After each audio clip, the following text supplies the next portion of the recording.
My name is Karina Harney, Playboy's Playmate of the Year, 1992. And I'm Echo Johnson, Miss January, 1993. Welcome to the Bunny Chronicles. Let's go. Welcome back to the show. What's up, Miss Carrie? We got Carrie back with us hosting. Hi, Echo. I'm very excited about our guest today. Yes, this is going to be a really good one. What a hot topic. It's so relevant right now. First Amendment. Yes. First Amendment. So today we have an extraordinary guest, and we are just really so very grateful that Stuart Brotman is here today joining us. Stuart's book, The First Amendment Lives On, Conversations Commemorating Hugh Hefner's Legacy of Enduring Free Speech and Free Press Values, was published last year on Hefner's birthday, April 9th, 2022. A little bit of background on Stuart. Stuart Brotman is the inaugural Howard Distinguished Endowed Professor of Media Management and Law and Beeman Professor of Journalism and Electronic Media at the University of Tennessee in Knoxville. He has served in 4 presidential administrations on a bipartisan basis and is a frequent analyst for leading newspapers and magazines. Welcome to the show, Stuart. Thanks for being here. Great to be here with both of you. Thank you. Is there anything you want to add to your background beyond what I just told our audience? No, I think that's probably too much already. That's too much. So I have to say, I was doing some additional research last week, or actually no, it was the link that you had sent me. And it was what one Tennessee professor learned from Playboy founders' scrapbooks. And I thought it was really interesting, specifically when you spoke about, so you were granted the unprecedented access to review Hef scrapbooks. And what you found in there was the inner voice and the inner thoughts of the First Amendment that Hefner had. And these are things that had started on his First Amendment journey when he was a 16-year-old in high school. Before we begin, let's talk about how this even came to be, that you were granted access to those scrapbooks, what that looked like. And it was a waiting period of a couple of years before you actually did get the access to those books. So let's talk about that, as well as Christy Hefner wrote the foreword for the book. And I know that was really the way that it did come to be, was your relationship with Christy. So tell us a little bit about that. Yeah, it's been a really interesting journey. I had a meeting a while back with a person who turned out to be Hef's personal lawyer, and Hef was still alive at that point. And we began speaking, and I told him that I thought that it would be extraordinary if I could somehow sit down and talk to Hef and really get an idea of his thinking, particularly in the area of the First Amendment.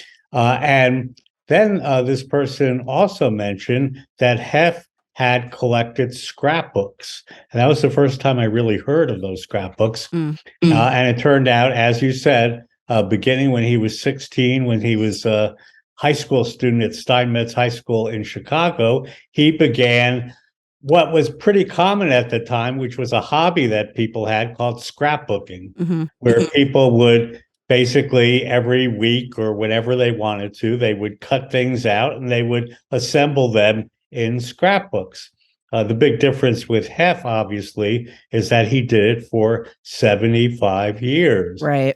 He started when he was 16, and his last scrapbook entry was shortly before he passed away at age 91. Oh, wow. Interesting. I didn't know that. That's a cool factoid. That is.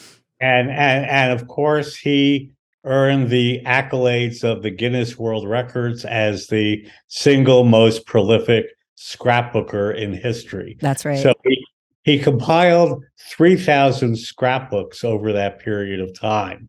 And apparently what he would do during the week was he would cut out different clippings, things that interested him. They would go into basically an inbox. And then every Saturday, he would spend a good part of that day scrapbooking, which means he would edit and figure out what he wanted to put in the scrapbook. And then he took out his trusty manual typewriter and he typed captions for different entries in the scrapbooks. And throughout those 75 years, he used the same typewriter, which is really interesting because he wanted to have the same font for every scrapbook entry. And then after Hef passed away, many of his items were put up for auction in Beverly Hills, which I attended. And then magically, I got to see that actual typewriter, Very which cool. was a small manual red typewriter. And that's how those fonts were developed. And of course, this became a big project over time. And so Hef basically had his staff or a number of people work with him because it was not just a matter of putting it in the scrapbook, but making sure that it was secure. And obviously, he wanted to keep everything in very pristine condition. And so ultimately, as I understand it, although both of you would know better, but at the Playboy Mansion, a library was built so that the scrapbooks could be housed there. And ultimately, as I was told, those 3,000 scrapbooks resided in the Playboy Mansion. So my original plan was to go out and maybe look at the scrapbooks a little bit and then have a sit-down conversation with Hef. Right. And ultimately, that did not happen. Hef became very ill. I was not able to do that. But shortly after Hef passed away, I received an email from Christy Hefner, his daughter, and Christy had known about my interest in the scrapbooks. We had communicated a little bit prior to Hef passing away, and Christy asked me if I'd like to come out to Chicago and have a conversation about the scrapbooks, and I flew out there. And at the end of that conversation, Christy told me we would love to have you look at them, but the issue we have now is we have absolutely no idea where these scrapbooks are going to go, because under the terms of the mansion, Hef had sold the mansion and essentially was permitted to live there Right. Basically all of his life. But then there was a clause in that contract that said that within 90 days of his passing, the mansion needed to be vacated. Oh, I didn't know that was a clause in there. I did know that that was the agreement that Stay there. Montopoulos agreed. And I think he paid like rent of $1 a year until he would pass, but I didn't know that there was a 90-day stipulation that everything had to be clear out. And that's a monumental undertaking if you think about that on top of all the scrapbooks. 3 months would be enough for most houses, but not for the mansion. So okay. Right. And that of course included these 3,000 scrapbooks. And in fact, there was no plan in terms of what would happen to those scrapbooks when they cleared out the mansion. So very interestingly, Christy sent me a few text pictures of the moving trucks coming to the mansion and loading all of these scrapbooks. And there were literally racks and racks of scrapbooks going out of the mansion. And at that point, it was very unclear what was going to happen to them. And so basically, they were moved to Pasadena to a small, secure location. But that was just temporary until they could figure out what to do about that. And that took about 1.5 years. They were in storage, really in a cold storage area for about 1.5 years. And then finally, the Hugh Hefner Foundation, HMH Foundation, found a place for the scrapbooks in Hollywood, in another secure location, but one that was basically not just pure storage, but you would have much easier access. Do you ever think they'll be on display anywhere? Well, we'll get to that in a little bit, but no, in fact, I mean, they are still in pristine condition. They are set up on bookcases, and it's not a very large area. And in fact, it was not really intended as an area where people are going to go in and look at them. So when I was granted access, they actually brought a desk and put it outside of this area. And basically, that was the area where I could remove the scrapbooks and then sit at the desk and look at them and then bring them back into the storage area. So that's basically the story of how I got to the scrapbooks. And as you said, one of the great pleasures I had was the ability to have unfettered access. Hmm. And so I flew out to Los Angeles and I spent a full week. And when I say a full week, the emphasis is on full. Hmm. Basically, it was morning through late evening with the scrapbooks. Ultimately, I could not look at 3,000 scrapbooks. So I needed to do some sampling of what was in the scrapbooks. What was useful is that Amanda Warren, who's the executive director of the HMH Foundation, obviously had worked closely with Hef. She had prepared little, not summaries, but almost like a table of contents for each of the scrapbooks. Very good. But they basically didn't say exactly what was in each scrapbook, but you could get a little feel for them. And then I reviewed them and then began to dive into the scrapbooks. And obviously, I did not have the benefit of being able to talk to Hef because Hef was no longer with us. But I told Christy and the foundation that after I spent time in the scrapbooks, I wanted to see if there was something interesting that I might go back to the foundation and propose as a project that essentially I could pursue based on the scrapbooks. And lo and behold, what I found there was this rich treasure of Hef's thinking about the First Amendment, about freedom of speech Right. and freedom of the press. And of course, that was 75 years of thinking. And so you could begin to see how he revered and thought about the First Amendment, obviously not in a very mature way, but he was a editor of a high school newspaper. Hmm. And so he was involved in journalism very early on and certainly was thinking about this notion of publishing. And obviously, once Playboy started, then he was a really serious publisher and had to deal with commercial and other issues as well.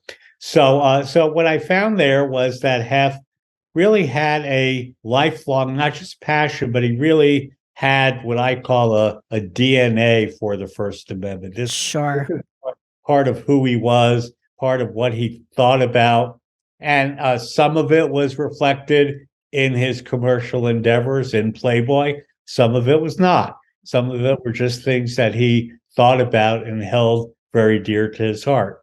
So what I found there is he had really 6 themes that I sort of summarized, and those are in the introduction of the book as well. So Hef was very interested in enhancing political speech. Right. Political speech was really important, and that the First Amendment should promote and enhance it. He was very interested, and this obviously was reflected in Playboy magazine. He was interested in stimulating investigative journalism Hmm. by independent journalists. And as you know, over the years, Playboy had some terrific pieces of investigative and independent journalism. And so that was something he not only believed, but he ultimately brought into the magazine. Another area which I know both of you know well is Hef's love for movies and cinema. And of course, he grew up at a time when movies were restricted, and many people don't remember that. Hmm. But there is a long and tortured history in the United States of film censorship. Hmm. Literally, there were film boards around the country in New York and Chicago and Detroit and a number of cities, Dallas, which essentially said you need to have us review the films before we allow them to be shown in theaters. Wow. Unbelievable. And this went on for most of the 20th century. Yeah. And so Hef really wanted to make sure that movies could reach audiences without censorship. Mm. And of course, the good news is of all of his thoughts and aspirations about the First Amendment, that's the one that has been achieved. I think all of us know that we can now go to a movie theater without worrying that some government official has looked at that and says you're allowed to have it in there or not allowed to have it in there. Interestingly enough, Hef was also very interested in college campuses. And again, that was somewhat reflected in Playboy, certainly in a lot of the pictorials that were done around the country. But he really was interested in promoting free speech on college campuses and probably was ahead of his time. That was not something that was really talked about very much. And obviously, in the 1950s, that was sort of the silent era of college campuses during the McCarthy era. People really didn't want to talk very much. They're afraid. Or they were afraid, and they didn't want to be very vocal. But Hef clearly believed that part of the First Amendment was the ability on college campuses to really have a free speech environment. Another area, and I think it goes back to that high school period, Hef was very interested in student journalism and student reporters. He wanted to make sure that those journalists would be protected. And that's been a continuing issue over many years. The notion that if you're a high school kid and you want to do a story in your high school newspaper or your radio station, guess what? The principal is watching, or the teachers are watching. And if you want to write about something that may embarrass those people or may be too controversial, then they're going to say, we don't want you to publish that. And so obviously that flies in face of having a robust freedom of the press. Right. And so Hef was very interested in protecting the rights. And he did a lot of philanthropic work with organizations like the Student Press Law Center, which is a not-for-profit organization that full-time defends student journalists when they have these sorts of issues. And then, of course, the last area goes back into readership, and he wanted to make sure that readers and viewers, which includes some movie viewers, could have an unfettered range of access to printed materials. Again, that dream has somewhat been fulfilled because we have something called the internet. And that allows us now to have this unfettered access, and certainly, helps promote the First Amendment and those goals. So as I looked through the scrapbook, it wasn't as if all of those popped out. But again, looking over 75 years, I could really see how those themes played out in his thinking and some of the entries in the scrapbook. Yeah, that is fascinating to have that sort of access to the scrapbooks. And I like how you keep saying Hef's inner voice. It's like you really got to know him on a very personal level almost throughout his life by being able to consume that information and do your research through those scrapbooks. Yeah, and what's interesting, as we've talked before, I never met Hef. I had no correspondence with him. Right. I never spoke to him. So I literally learned about him through the scrapbooks, and very strangely developed a relationship with him, not directly, but through obviously going through the scrapbooks, and of course also getting a very good context from Christy and from Amanda, people who had been close with him. Sure, absolutely. One of the things that you that we had discussed and talked about with Corinna, and I wasn't aware of this initially when you and I had our conversation, and I love that you had brought this up, that when conducting these interviews, so there's 8 interviews in the book, correct? Yes, and I like to call them conversations, and I think this is something you may be getting to, which is how were these structured? Right, and they were you took you took them in the sort of context of the Playboy interviews and how those were conducted. And for our audience who may or may not know, we have touched on this before, that Hef would advise the staff writers to go and get this interview at no expense, however long it took, and that would sometimes mean that you would be at somebody's home or wherever they chose to conduct the interview. It could be 24 hours, it could be a week, it could be a couple days. But it was get the interview, the objective interview, right? And you tried to simulate that in conducting your conversations with these subjects in the book. Yes, I call it an homage, meaning I had to sort of teach myself how to do a Playboy interview. And obviously, looking at the scrapbooks, I could read a number of interviews. And the interviews I consider almost an art form because they're not a typical interview. They're not a journalist coming in with 20 questions that they need answers to. And it's not really a question and answer. It's much more of a conversation, having the person who's being interviewed or part of the conversation really open up their head and their heart so you could really understand them as people. And they're just fascinating to read and still are. The first one took place in 1962, Miles Davis. And the first person doing that was Alex Haley, who then went on to do Roots. And Alex Haley subsequently then did some of the really great interviews with some of our leading African-American figures, whether it's Martin Luther King or Malcolm X, but a variety of people were featured in Playboy. What was interesting also about the Playboy interviews is that they embodied Hef's thinking about the First Amendment as a marketplace of ideas.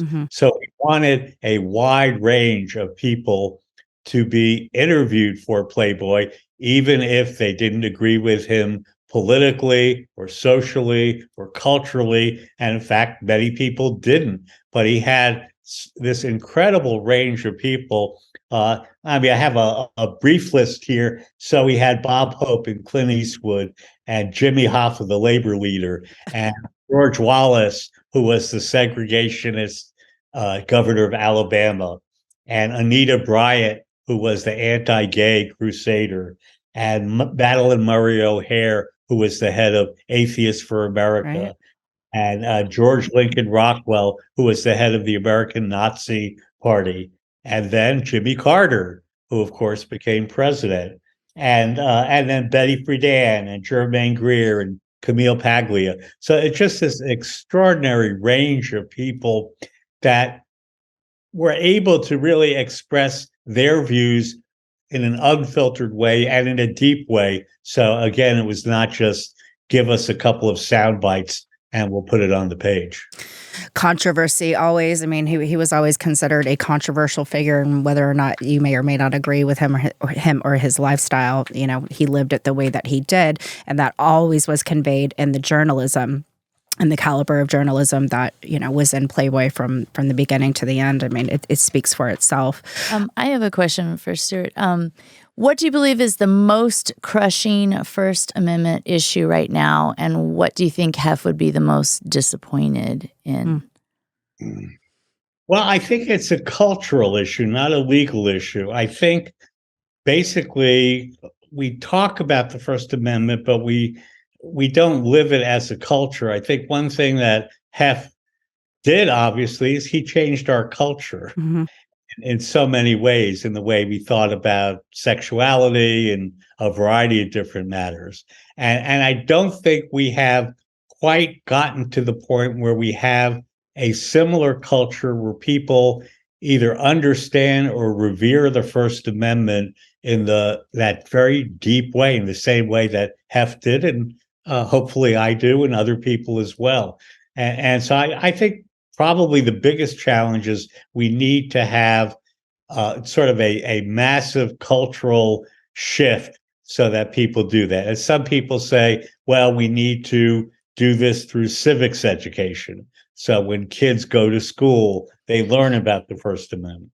I think that's part of it, but it's not just a kid issue. It's really a societal issue, and we need adults and everyone knowing about the First Amendment. So I've said we really need to begin to think about doing things like when you're at a baseball game or a basketball game or a football game, when they say, please rise for the Star-Spangled Banner. I would love to see them say, please rise. And before we sing the Star-Spangled Banner, let's all recite the First Amendment. Oh, I like that. Yeah, I love that. Wow. And of course, with a jumbotron, you just it's only 45 words, but you put the 45 words up on the screen. And I think that would really give meaning so people would understand why they're singing the Star-Spangled Banner. And also, I think be a great tradition. And when you think about all of the sports, and of course, all of those are being televised. So I think there would be this massive sort of re-education of people about the First Amendment just by having that one aspect of it. And then you could do something like when you're in a movie theater, before the movie comes on, and of course we have the previews and we have the advertisements, but what if it flashed on the screen, you are in this movie theater and able to see any movie because of the First Amendment. And again, flash on those 45 words, or right before the movie, have someone like Tom Cruise come on and say, we were able to make this movie for you to enjoy because of the First Amendment. You could do that for virtually every movie that comes out. People would find that really interesting to see the people who are in the movies talking about the First Amendment. I couldn't agree more with that. I love That's that an idea. amazing idea. That should be done. Let's get behind that, Stuart. Let's make that happen. I mean, that really is. Who do we write to? Not enough people understand it, know it, live by it, or have it ingrained in their DNA. Or just as too young to even remember that these things were not always possible. Right. I mean, it's even more. I think part of it is just being able to say the words of the First Amendment over and over. I mean, we all learned the Pledge of Allegiance, and we all learned the Star-Spangled Banner, and that's become part of our internal system. And there's no reason we can't do it for the First Amendment. But it's not just going to be a matter of having this, in grade school or in high school or even in college. I think we need to do this as a society. Yeah. So it's a little different answer than sometimes people when they ask that question, but I'm really, quite adamant in terms of saying that we need the cultural shift. And again, I think going back to Hef, when you look at what Hef did in changing culture, I think he's proved that you can actually change an entire society's culture. Yeah, so absolutely. I mean, we all know that he changed society and culture as a whole across the board. Speaking of movies, one of the standouts of the book was that you included Rick Jewell as one of your conversations that you had. Now, Rick Jewell is the Hugh Hefner Chair for the Study of American Film and Critical Studies Department at USC in Cinematic Arts.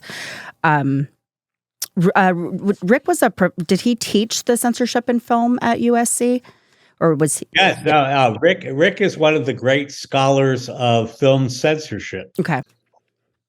And so it was important to you that he was a part of this. Why did you choose Rick? I mean, because he was part of the censorship in film and the endowment that Hef had made at USC, or? Well, what I had heard is that Rick had a personal relationship with Hef, and I was very interested in why he had a personal relationship with Hef. And then I discovered, and of course it's in the book, that the personal relationship was quite extensive and deep. So apparently Arthur Knight, who had done the Sex and Cinema series in Playboy, he had taught film censorship at USC. And then he stopped doing that, and Rick Jewell came to USC as a full-time professor, and he inherited that film censorship class. Got it. He had a colleague named Drew Casper, and they both taught together. And so Rick had this idea, given the fact that Arthur Knight had taught previously, and given that Arthur had told him how Hef was interested in this area, maybe he should invite Hef for a guest lecture in his class. And so Rick was invited to some event at the Playboy Mansion and he was allowed to bring, I think, 5 students to the mansion for this event. And he had the idea that would be the time that he would ask Hef in person if he would come and guest lecture to his class. Very cool. And so he met Hef for the first time, and he had a little conversation and then asked Hef if he would come and lecture to the class. And Hef was very polite, but Hef said, no, I'm really not interested in doing that.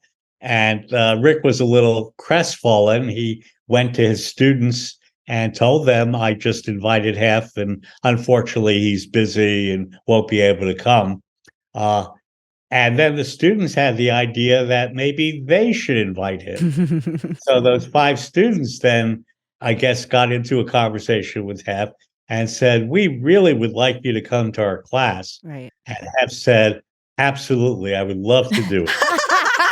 Coming from the college student. Of course. I love that. He was such a backer of the free speech on campus. How could he not back it? And so that's how Hef wound up doing the first guest lecture for Rick and Drew Casper's class.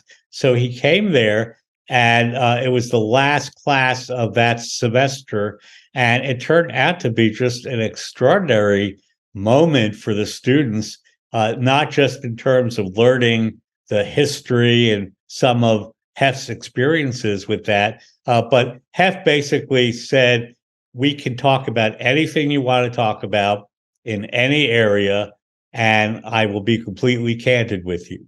And so it was a very much of a free exchange between the students and Hef. And after that first lecture, I think Hef enjoyed it so much, and clearly the students gained so much that Rick and Drew said, would you like to come back next year? And so he did that for 20 years. Isn't that neat? I didn't know that. That's amazing. Can you imagine being in that classroom? I would love to get access to some of those students that were in there. Like, what was that like to have Hugh Hefner come in? I mean, that's amazing. Wow. And what was interesting is he did not do that in any visible way. So there were no transcripts or pictures or recordings. He really wanted to do this as a professor would do, which is to come in to class and teach. And that was very interesting because I think other than the scrapbooks, I probably, and many people wouldn't even know this took place over that period of time. Every year when Hef went there, he would have a picture of himself outside of the cinema building at USC. And he didn't bring a big entourage, assistants or anyone. He just basically was standing there in front of the building, and then he would walk into the classroom. And what was interesting also that Rick told me is that Hef was very interested not just in coming to class, but what was being taught in the class. And so they would send him the syllabus for the class, and he would make suggestions about which films you might want to show. I love that. So he was quite involved. And after a while, they nicknamed him the third professor. Oh, that's great. The honorary third professor. I know he got so much joy from doing that. Well, That's we got so much joy. I mean, as playmates, when we would have Sunday movie night, it was so much fun to see Hef's passion for films. And now I understand even more why, because he didn't have the kind of access that we're so readily used to. Yeah. But like just the fact that he would he'd stand up in front of the screen with all of his little friends and family. With his notepad. And with his notepad, his little notes. And he would give you the background, of the actors and the actresses, who was having an affair, who the cinematographer had this happen and all. And you would never know any of these things about the film. They were deep facts and really fun. And his passion came through. And that was, for me, that added this extra level, and I think I see films differently now because of that. Totally agree with that. Yeah, that was fun. Yeah. And ultimately, Hef endowed a chair at USC, and the first holder of that chair was Rick Jewell. So that's why he had Love the it. title, the Hugh M. Hefner Professor at Okay. USC Business School. Wow, That is that's fascinating. wonderful. So you've been on a pretty rapid tour, right? Book tour this last year, going and promoting the book, and I can only imagine that it is very well received. Tell us about where you've been and what you've been doing. I mean, beyond appearances and signings. Well, what's good is the book is not an academic book, and so it's designed similar to the Playboy interviews. You can pick up and read it. There are no footnotes and cases and all of that. So I think it's very accessible, and really I wanted it to be. So I also wanted it to be the type of book that hopefully 5 years or 10 years or 20 years from now, people will pick up and still find it to be sort of a rich introduction to the First Amendment, particularly free speech and free press. And it's really done through these conversations with these 8 extraordinary individuals. And each of them, other than Rick Jewell, was a recipient of an award from the HMH Foundation, which has something called the First Amendment Awards. Right. Christy Hefner developed and started in 1979. The first award was in 1980. So this has been going on now for 42 years and continues every year. The First Amendment Awards are given out, no longer at the Playboy Mansion, but their new home is at the National Press Club in Washington, which is very fitting. An honor. Yeah. So every year there's a very nice event, a dinner, and each of the recipients essentially talks about their First Amendment experiences. And they're very serious people who've gotten it. And what's really interesting about the First Amendment Awards, it's not just famous people. Yeah. Are they nominated by other people? Yeah. How? Yes, it's a very extensive process in terms of not only nominations but judges. So there's typically a panel of judges. I think you could probably think of it sort of like the Pulitzer Prizes. Absolutely, So I would really, say that it compares. That's amazing. Yeah, there's really a very rigorous judging process that goes on, and I know from Christie and from the foundation, not only are the judges selected, but they then have to devote a certain amount of time to review all of the nominations and all of the works, and in some cases, the events or the things that are nominated include books, so they have to read all the books. So it's a pretty rigorous process, and there's just an extraordinary group of people now, about 150 over the years, who have been awarded a First Amendment award from the foundation, and 7 of those individuals are in the book. So that is their connection back to F and to the foundation. And what's interesting is virtually none of those people ever had any relationship with Hef. Right. A couple did meet him at the awards because Hef used to come to the awards. But other than Rick Jewell, no one had a personal relationship. And that's why Rick was so important also to be in the book, to get a flavor of what Hef was like, particularly in the area of movie censorship. Yeah, definitely. Do we know who received the first award from the HMH Foundation? I've tried to find that and I wasn't able to locate it. Do you know? Well, it's in the book, and I could. Oh, it is. Okay. Yes, I was going to say in the back of the book there is a complete list of all the award winners up until the 2021 awards. Wonderful. And on the HMH Foundation website, they have a complete list. And so obviously, now that the book has been published, for people who want to know about the awards after publication, which will continue, you could just go on the website. Okay.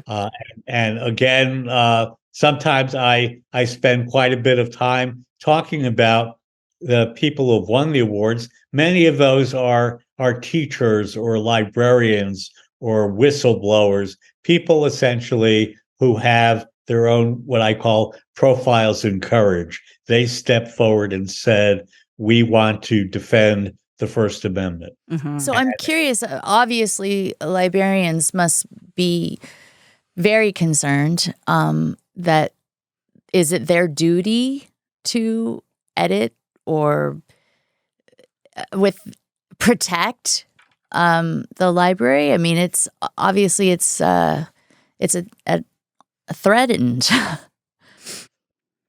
It is. In fact, one of the award winners was not just an individual, but the entire American Library Association. Wow. Given a First Amendment award by the HMH Foundation. Excellent. Exactly for that reason, recognizing the courage, obviously, of individual librarians, but also of that entire group of people who are in charge of libraries. And I think that's an important accolade that the Library Association has. Absolutely. Yeah, that's awesome that they were that as a whole was given that award. Yeah. Very important. Well, and imagine of also teachers, of course, because there's got to be plenty of teachers that are like, no, we need to keep this in the curriculum, and must find it very difficult and possibly lose jobs over it. Absolutely. And once upon a time, we had a number of people who were government whistleblowers, and they were fired after revealing things that were going on in government. And one of the people who got a First Amendment award, in fact, his name is Tom Devine. He's the director of the Government Accountability Project, but he was the person who led Congress to enact the Whistleblower Protection Act. That means if you're a federal employee and you're a whistleblower now, you are protected from being fired. And that took place in 1989. But before that, it was quite easy if you blew the whistle that you could be shown the door. Right. And so some of these individuals really have changed the way that we function as a society. That's a good example of that. So Christy was the one that started the HMH Foundation, and Christy has so much of Hef and Hef's values and fundamental, core morals. She encompasses that, and it's I forgot where I was just going with this. Well, she must be so proud of her father. I mean, well, yeah, he's a pioneer in so many ways, and I'm just so happy that he needs more people to continue his work like that. Right. And that, and that the HMH Foundation stays in place, because I think that was a concern when Hef passes what was going to happen with this. But Christy Hefner is on the board, if not the president, or I don't know if Crystal Hefner is on that board too, is my understanding. But yeah, she is. But this will continue to go on, and I assume, even after, Christy passes, that this is uber important, that this foundation was created. This is where I was going, and it goes right back again to it is ingrained and was ingrained in Hef's DNA, the First Amendment rights, right? And to have started that foundation in 1979, that was a long time ago, and they've been giving out awards every year since. That's fabulous. Yeah, that's good stuff. Well, and of course, Christy, it was critical to both the project, but she has just a wonderful forward in the book, and again talks about her relationship with her father and the passing of the torch in terms of those First Amendment values. So the book has this subtitle, which includes legacy, but part of that legacy literally is the legacy that was passed on between Hef and his daughter. Yeah, absolutely. And you see that in her character and how she, has lived her life and continues to be in service, and sits on a lot of different boards and is a staunch advocate. So Thank you, Christy. Amazing. Yeah, absolutely. So the book can be found, obviously, Amazon. You can buy the book. I would say is the easiest way to do so. Is it also Audible or is it hardback only? No, and what was interesting is, although obviously I recorded the interviews for purposes of the book, but they were not recorded at the level where they could be essentially put in audible format. They were not done in video either. So getting back again to, I think, Hef's first love, which was print, the idea of having these conversations in print. And it's really interesting to read conversations in print because it's different than listening to them. Absolutely. It's almost like reading a play or a movie script. Screenplay. And I think that's part of the charm of having those interviews exactly in the book, as opposed to just being able to put on some headphones and listening to them. Yeah, there's something to be said for that, the tangible aspect. Like personally, me, I don't like the Audible books. I like holding a book and turning. I won't even have a Kindle. I'm against it. Yeah, totally. So I'm glad that you kept it in that format and continued. Maybe that dates us. I don't care. And I think what's nice about the book is it's not the type of book that you have to pick up and read cover to cover, because it has these 8 conversations. Right. You can read them as you want, and I always call it it's a pretty good beach read if you want to take something and spend an hour reading, or maybe if you're on a plane or doing something for an hour. And each of those individuals in the book has a really interesting story of how their First Amendment journey took place. And so it's not very dry. In fact, it's quite animated in terms of people really opening up, as I said, their heads and their hearts, talking about the First Amendment. All the people in the book, coincidentally, are in their 60s, 70s, and 80s. Okay. And so they have essentially a lifetime similar to Hef in terms of starting early and spending many years thinking about and advocating for the First Amendment. And so it's an interesting period of time now that they're relatively older in years, for them to be able to reflect on all of this. Right. And I call them the greatest generation of the First Amendment, because these are the people who really have established so much of our thinking in the field. Yeah, absolutely. Yeah, so I encourage our audience and our listeners, get this book. It's amazing, and it is such a relevant topic, specifically right now in the climate of our times.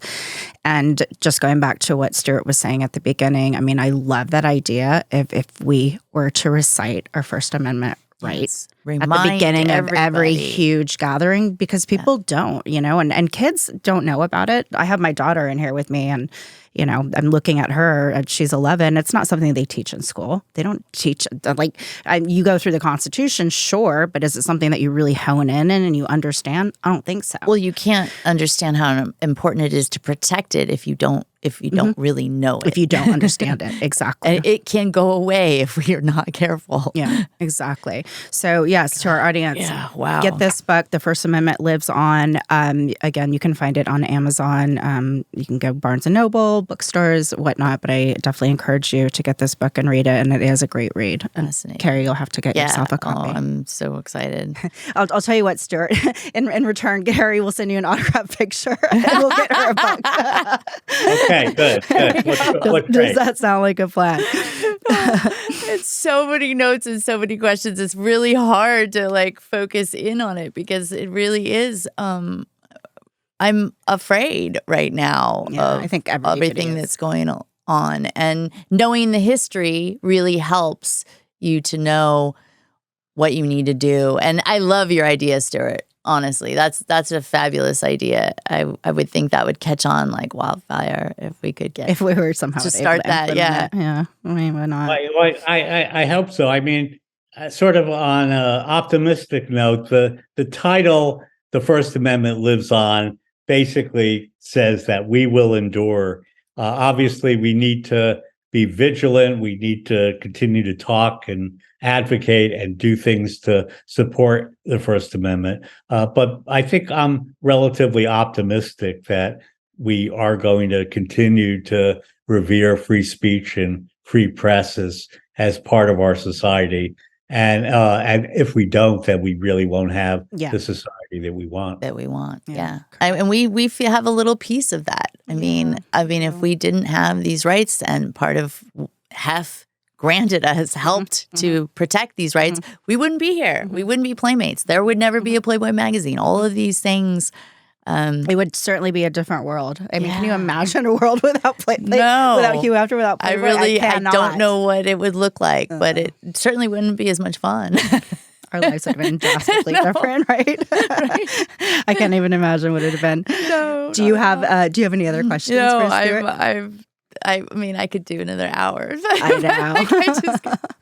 It's super interesting. Thank you, Stuart. That is just fascinating, and we so applaud happy you. to have Thank you for writing this book, and specifically in the context of taking into consideration the Playboy interviews. I really like that you did that when having these conversations. Yeah, thank you. I've enjoyed speaking with you, and as I say, we all need to be part of this fight. Yeah. So before we go, we like to ask 2 questions at the end of the show to our guest. This will be a little different for you because you never had that relationship with Hef nor met him, but I do think that it's still relevant and that you'll have a good answer for us. So first question, 3 words that define Hugh Hefner to you. I'd say passionate, thoughtful, and passionate, not just in terms of the First Amendment, but I think everything he did in his life, he did with great energy and passion and devotion. And clearly that's reflected in the work he did supporting the First Amendment. Thoughtful because he did this, as I said, in a way that was not necessarily always connected to Playboy. He thought about these things outside of Playboy. He thought about them before there was a Playboy. And so he was always thinking about this. And the last one, certainly I would say, is philanthropic. Because he not only supported these ideas, he supported them financially, and he did so in many ways without any credit. He didn't want credit. That's right. He did a lot of anonymous donations over the years. And, obviously, I think really supported the people who in turn were on the front lines of the First Amendment. Yeah, absolutely. Love that. Those are great. Those are great words. Had you had the opportunity to meet Hef or speak to him before he passed, what would you have said? Well, I'd say thank you. I mean, I think just an extraordinary, he led an extraordinary life, regardless of how you thought about him as a controversial figure. When you look back on the 20th century, I think he was one of the most significant social and cultural figures of the 20th century. Yep. And certainly he changed the culture, but I think he also was a deep influence on free speech and free press. Obviously, that's what the book is about. And so I would specifically thank him for all of the work that he did in the areas of supporting the First Amendment. Thank you. That's the general answer with most of our guests is everybody just says, just thank you. Thank you for including me on this journey. Thank you for impacting my life. So thank you. What a ride, yeah. Yeah, what a ride. We always get teary-eyed. I know, it's hard. We love hearing all the positive things, and it's so important because not enough is said. You can't talk about him enough. I know. We love you and we miss you, Hef, all the time. Yeah. All right. Well, thank you so much, Stuart. We really enjoyed this. I'm so grateful for your time, so grateful for the book. And Carrie will get you a headshot or whatever. She wants to sign for you. And then Karina's sending you one. I'm sending you one. So you're going to be stocked. And that's terrific. I really enjoyed it. Yeah. Thank you for so your much, time, darling. Talk soon. Okay, fine. All right. Bye-bye. Be well. Thank you. Take care. All right. All right. Bye-bye. Yay. That was so good. That's fascinating. Yeah. So again, to our audience, make sure you get that book. Just go on Amazon or to your local bookstore, whatever suits you best, and buy that book. It's an amazing read, and it's so very important right now. So signing off. We'll see you next week with Miss Carrie Yazel back in the studio. Y'all. Bye, Echo. Thank you. All right. I'm Echo. And I thought